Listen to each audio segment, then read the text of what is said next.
Hello everybody. We at Modern World Hub welcome you all.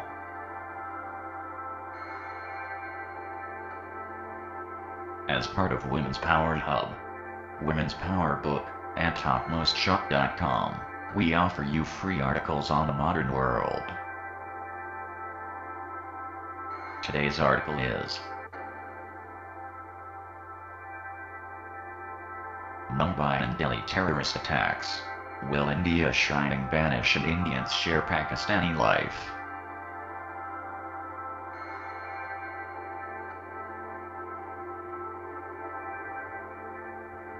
Although strikes by terrorists shifted from the commercial capital, Mumbai, to the state capital, Delhi, in their latest success story, many facts remained strikingly the same.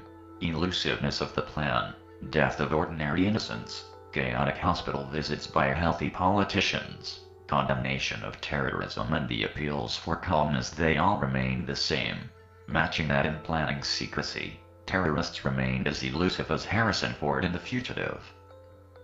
As gleefully desired by the political class, denizens repeated the mantra, "We must remain united," and tracing, "We won't bow down to terrorism," even reinvented routine life the next day.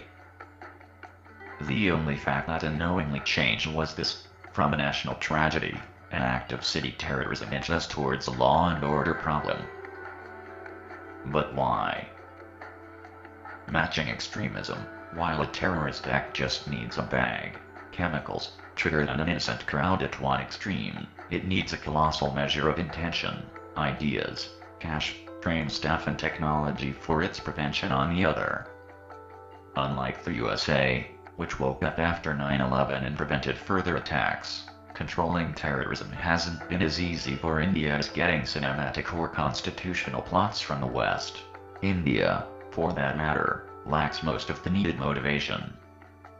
With ordinary folks, not ones with Z security, seeing death, communal killing lessening, we will stand united, producing less vocal office-going denizens, as if invoking nothing has happened. Election not yet there and corruption ranking higher in scale, less intense attention gets less priority. No wonder that India found its politicians engaged in a meeting to assess the recommendations following earlier attacks at the time of the next. Although not quite lacking in cash, being less in priority, resources don't come easily, even when available. Unlike futuristic vision of the terrorists, incidents, not visions, seem to bring ideas. As an example, when a state's chief minister was unable to contact his police chief for 15 minutes after an attack, the need for a hot phone line was thought essential. While trained staff are few and ill-equipped, timing of their presence is after, not before, attacks. Almost matching it and teasing the state with "catch me if you can," emails claiming responsibilities flood after the incident. Before it, even single source sky clues are hard and threat levels remains unknown, if not closer to zero. But then again, the advice to be alert is constant and for all time. Even when decisions are made, lacking a central command and control system, as its home minister later lamented, responsible departments show implementation unease. What should India do?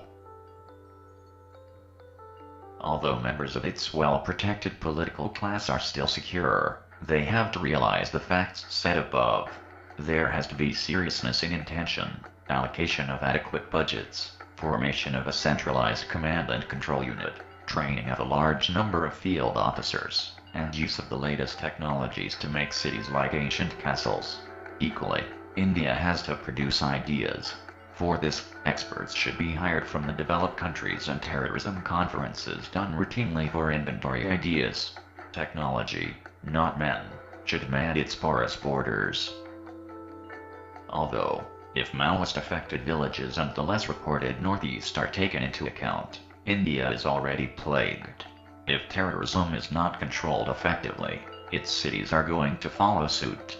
If India does not invest enough cash to protect itself and this happens, foreigners will not invest cash in India. In addition to serially losing precious lives, as in Pakistan, attacks will seriously affect India's shining.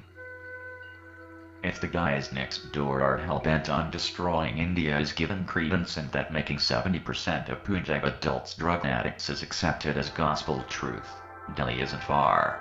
India's future increasingly looks gloomy either way.